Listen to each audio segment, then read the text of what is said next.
When push came to shove, it was the Israeli Prime Minister Benjamin Netanyahu who blinked first. For months, Netanyahu had been the main obstacle to a ceasefire, to the frustration of his own negotiators. More than 2 months ago, Defense Minister Yoav Gallant resigned on this issue. The chief architect of the 15-month war, Gallant said plainly there was little left for the army to do in Gaza, but still Netanyahu persisted.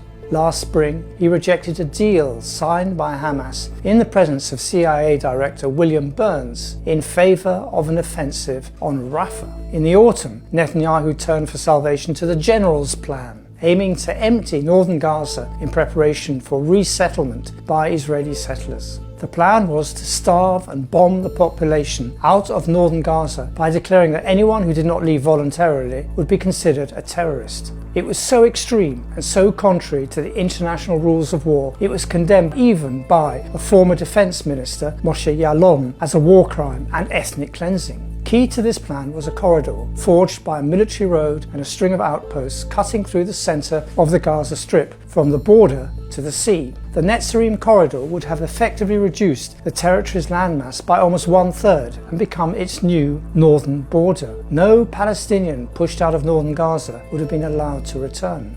No one from Biden's administration forced Netanyahu to rethink this plan. Not the US President Joe Biden, himself an instinctive Zionist, who for all his words kept on supplying Israel with the means to commit genocide in Gaza, nor Antony Blinken, his Secretary of State, who earned the dubious distinction of being the least trusted diplomat in the region. Even as the final touches were being put on the ceasefire agreement, Blinken gave a departing news conference in which he blamed Hamas for rejecting previous offers.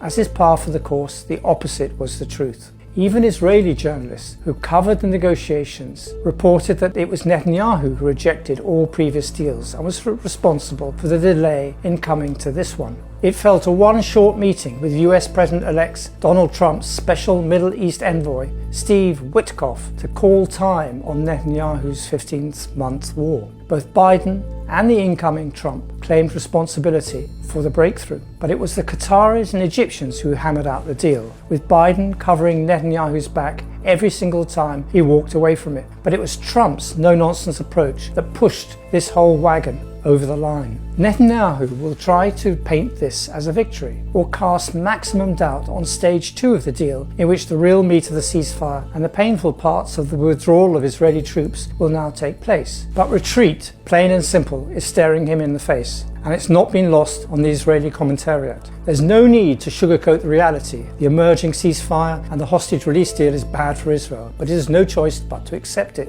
Yossi Yehoshua wrote on Ynet, "The ceasefire agreement is clear in stating that Israel will pull back both from the Philadelphia corridor and the Netzarim corridor by the end of the process, stipulations Netanyahu had previously rigorously rejected. Even without this, the agreement clearly notes that Palestinians can return to their homes, including northern Gaza. The attempt to clear it of its inhabitants has failed." This is the biggest single failure of Israel's ground invasion, and it's sinking into Israeli public opinion that the war is ending without any of Israel's major aims being achieved. Netanyahu and the Israeli army set out to collapse Hamas after the humiliation and shock of its surprise attack on southern Israel in October 2023. They demonstratively haven't achieved this goal. Take Beit Hanun in northern Gaza as a microcosm of the battle Hamas waged against invading forces. 15 months ago, it was the first city in Gaza to be occupied by Israel, who judged it to have the weakest Hamas battalion.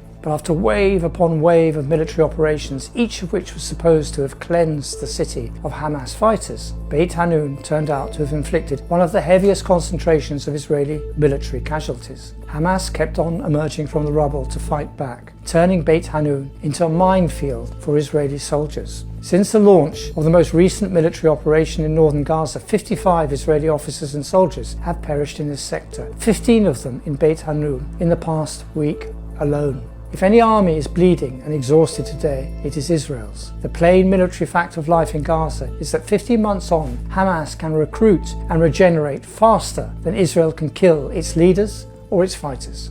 One retired Israeli military commentator said, "We are in a situation where the pace at which Hamas is rebuilding itself is higher than the pace than the Israeli army is eradicating them. Amir Avivi, a retired Israeli brigadier general, told the Wall Street Journal. He added that Mohammed Sinwar, the younger brother of the slain Hamas leader Yahya Sinwar, is managing everything. If anything demonstrates the futility of measuring military success by the number of leaders killed or missiles destroyed, it is this. In a war of liberation, the weak and vastly outgunned can succeed against overwhelming military odds. These wars are battles of will. It is not each engagement that matters, but the ability to keep on fighting.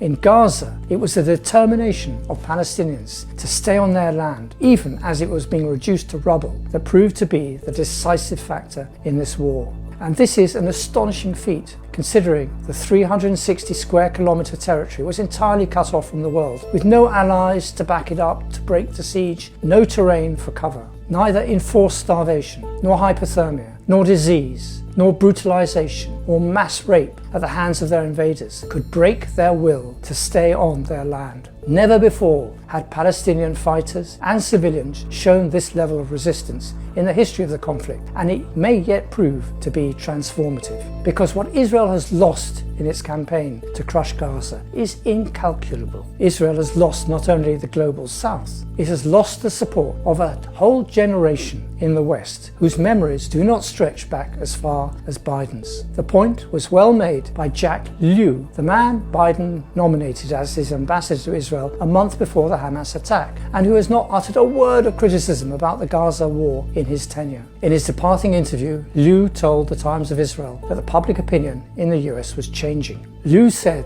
that the memory of Americans of this generation no longer went back to the founding of the state, or the wars, or the intifadas. It starts with this war, and you can't ignore the impact of this war on future policymakers, Lew said. Gaza has become the prison through which a new generation of future world leaders sees the Israel-Palestine conflict. Lew's parting shot is amply documented. More than 1/3 of American Jewish teenagers sympathize with Hamas. 42% believe Israel is committing genocide in Gaza, and 66% sympathize with the Palestinian people as a whole. This is a major strategic loss for a country that on the 6th of October 2023 thought it had closed down the issue of Palestine and had the world in its pocket. But the damage goes deeper than this. The anti-war protests, condemned by Western governments first as anti-Semitism and then legislated against as terrorism, have created a global front for the liberation of Palestine. The movement to boycott Israel is stronger than ever before.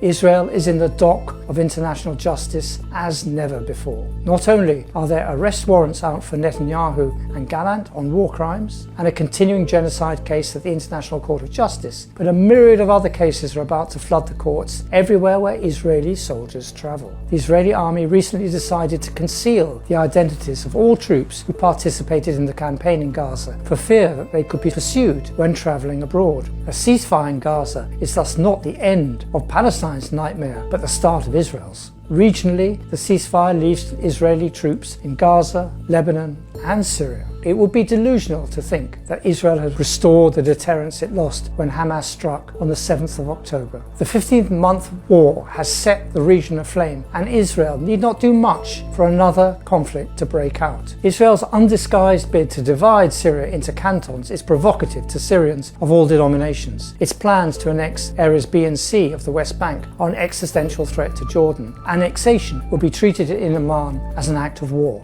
Deconfliction will be the patient work of decades of reconstruction, and Trump is not a patient man. With the enormous cost in lives, every family in Gaza has been touched by loss. But what Gaza has achieved in the last 15 months could well transform the conflict. Gaza has shown all Palestinians it can withstand total war and not budge from the ground upon which it stands. Gaza tells the world that the occupiers threw everything they had at them, and there was not another Nakba. Gaza tells Israel that Palestinians exist and that they will not be pacified until and unless Israel talks to them on equal terms about equal rights. It may take more years for that realization to sink in, but for some Israelis it already has. Columnist Yair Asulin wrote in Haaretz, "Even if we conquer the entire Middle East, and even if everyone surrenders to us, we won't win this war." When this conflict is finally over, Gaza may yet prove to have been the key battleground around which this long war has turned. What everyone in Gaza has achieved is of historic significance.